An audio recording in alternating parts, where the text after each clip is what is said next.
14 ఏళ్ళు ముఖ్యమంత్రి అంటాడు, 3 సార్లు ముఖ్యమంత్రిగా చేశానంటాడు. మరి ఆయన పేరు చెప్తే పేదవాడికి గుర్తుకొచ్చే ఒక్కటంటే ఒక్క స్కీమ్ అయినా ఉందా అని అడుగుతా ఉన్నాను మీ అందరి సమక్షంలో.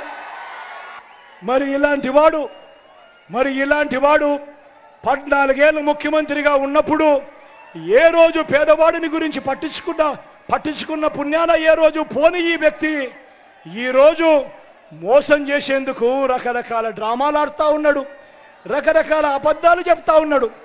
మరి ఈ పెద్ద మనిషి 2014లో ఎన్నికలప్పుడు ఈయన ఏం చేశాడు, ఎన్నికలప్పుడు ఈయన చెప్పిందేమిటి, చేసిందేమిటి అని ఒక్కసారి మీ అందరి సమక్షంలో నేను అడుగుతాను. ఆయన చెప్పిందేమిటి, ఆయన చేసిందేమిటి అని మీరే సమాధానం చెప్పండి అని మిమ్మల్ని అడుగుతా ఉన్నా. ఇది మీ అందరికీ గుర్తుందా?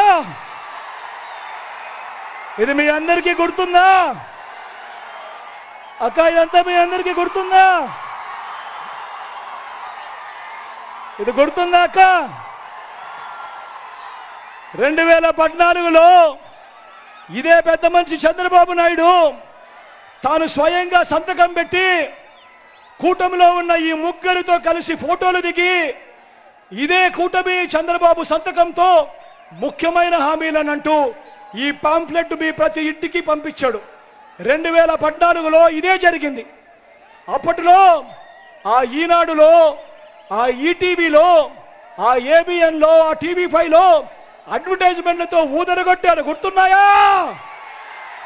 గుర్తున్నాయా? మరి ఆయన ముఖ్యమైన హామీలు అంటూ ఇవాళ సూపర్ 6 అంటా ఉన్నాడు, సూపర్ 7 అంటా ఉన్నాడు.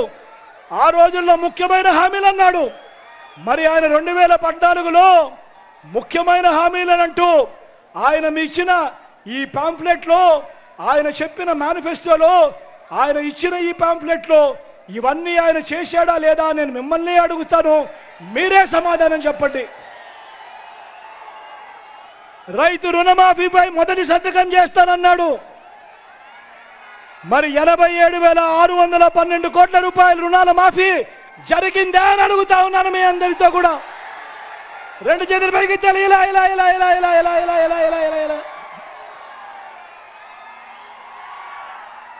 ముఖ్యమైన హామీలు.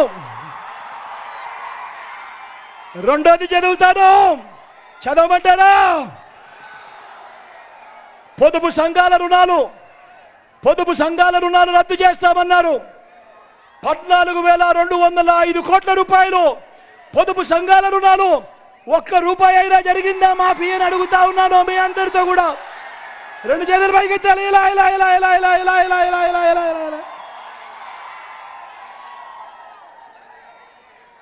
ఈయన చెప్పిన హామీలు, ఆడబిడ్డ పుడితే మహాలక్ష్మి పథకం కింద 25,000 రూపాయలు బ్యాంకుల్లో వేస్తామన్నాడు. నేను అడుగుతా ఉన్నా మీ అందరినీ కూడా, చంద్రబాబు నాయుడు గారు పరిపాలన చేసిన 5 సంవత్సరాలలో మీలో ఏ ఒక్కరికైనా కూడా కనీసం 1 రూపాయి అయినా వేశాడా అని అడుగుతా ఉన్నాను మీ అందరినీ కూడా. 2 చేతులు పైకెత్తాలి. ఇలా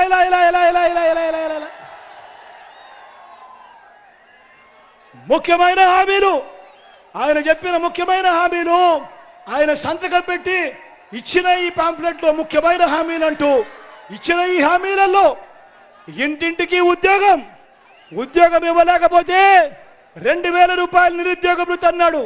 నెల ఇస్తానన్నాడు. 5 సంవత్సరాలు అంటే 60 నెలలు ఇంటూ నెలకు 2,000 అంటే 1,20,000 రూపాయలు. నేను మిమ్మల్ని అడుగుతా ఉన్నా, మీ ఇళ్లలో ఏ ఒక్కరికైనా కూడా అందిందా అని అడుగుతా ఉన్నాను మీ అందరి సమక్షంలో. ఇలా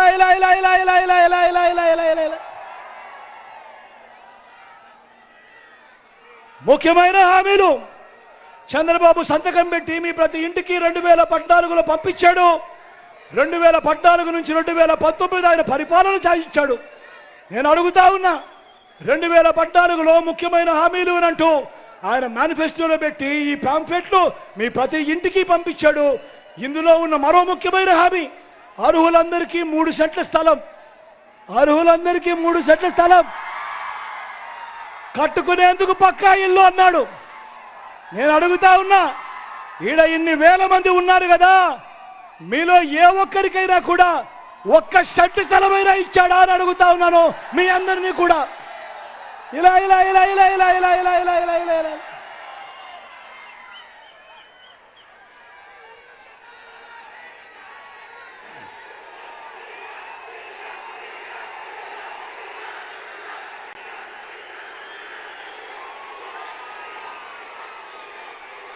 మరో ముఖ్యమైన హామీ, 10,000 కోట్లతో బీసీ సప్లాన్, చేనేత పవర్ లూమ్స్ రుణాల మాఫీ అన్నాడు, జరిగిందా?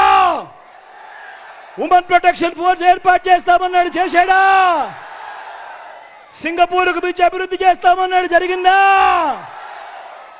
ప్రతి నగరంలోనూ హైటెక్ సిటీ నిర్మిస్తామన్నాడు, జరిగిందా? మీ ఏలూరులో కనిపిస్తా ఉందా? మరి నేను మిమ్మల్ని అందరినీ ఒకటే అడుగుతా ఉన్నా, ఆలోచన చేయండి.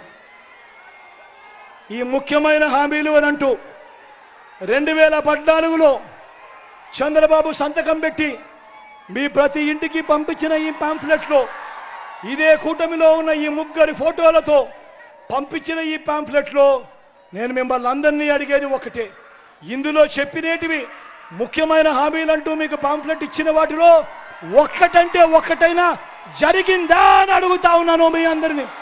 ఈసారి మాత్రం గట్టిగా 2 చేతులు పైకి లేపాలి.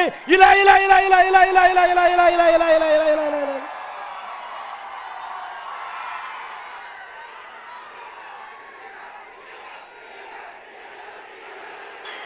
పోనీ ప్రత్యేక హోదా ఇచ్చాడా? అది అమ్మేశాడు. మళ్ళీ ఇవాళ ఏమంటా ఉన్నారు? మళ్ళీ ఇదే ముగ్గురు, మళ్ళీ ఇదే కూటమి, మళ్ళీ కొత్త మేనిఫెస్టో అంటూ మళ్ళీ డ్రామాలు, మళ్ళీ హిస్టరీ రిపీట్స్, మళ్ళీ హిస్టరీ రిపీట్స్. ఇవాళ మళ్ళీ ఏమంటా ఉన్నారు? మళ్ళీ సూపర్ 6 అంటా ఉన్నారు, సూపర్ 7 అంటా ఉన్నారు. నమ్ముతారా? నమ్ముతారా? ఇంటింటికి కేజీ బంగారం ఇస్తామంటున్నారు, నమ్ముతారా? ఇంటింటికి బెంజ్ కారు కొనిస్తామంటున్నారు, నమ్ముతారా? మరి ఆలోచన చేయమని కోరుతా ఉన్నా. ఇలాంటి మోసగాళ్లతో, ఇలాంటి అబద్ధాలు చెప్పే వాళ్ళతో ఈరోజు యుద్ధం చేస్తా ఉన్నాం.